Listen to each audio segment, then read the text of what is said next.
هر څوک موږ سره مشکل لري موږ مشکل ورسره حل کوو که خو داسې نسو کولی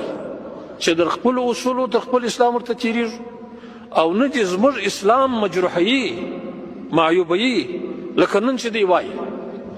زه د الله حدود نافظومه دی وایي دا ولې کوې ولې په عام معذر کې حدود نافظوې ولې رجم کوې ولې لاس پرې کوې ولې خلکو ته سزاوې ورکوې دا د زموږ د قانون خلاف دی ته غواړې چې د خپل قانون پر ما باندې تحمیل کړې او غواړې چې ستا د قانون احترام وشي زما اسلام دی دین دی الهي دین دی د دې ولې احترام نه لرې